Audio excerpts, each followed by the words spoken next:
Today we are covering one of the most critical topics for the Arizona Notary exam: handling real estate documents. This is a high-stakes area where notaries serve as the front line of defense against fraud.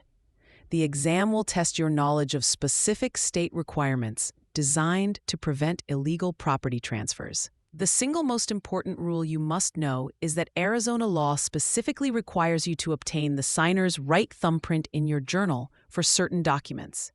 This applies to any deed, quitclaim deed, deed of trust, or any other document that affects real property. An exam question will likely present a scenario where you are asked to notarize the deed of trust. It will then ask what unique additional step is required for the journal entry. The correct answer will be obtaining the signer's thumbprint. A common exam trap is to include options like make a photocopy of the document or have the signer sign a separate waiver. These are incorrect. The law is very specific. You must get the thumbprint. If the signer refuses to provide their thumbprint for one of these documents, you must refuse to perform the notarization. There are no exceptions for in-person notarizations of these specific instruments. The reason for this strict requirement is the high potential for fraud, especially targeting vulnerable populations like the elderly. Scammers often use these documents in refinance schemes or to trick seniors into signing away their homes.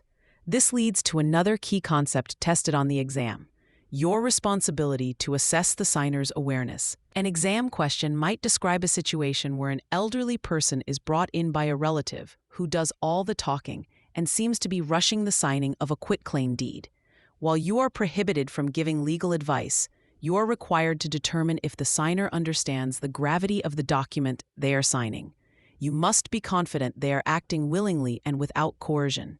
If you have any reason to suspect the signer is confused, being pressured, or does not comprehend that they are transferring or encumbering their property, you must refuse the service. A good mental shortcut to remember the thumbprint rule is this phrase: with property on the line, get the thumbprint every time. This helps connect the high value of real estate transactions directly to this unique Arizona requirement.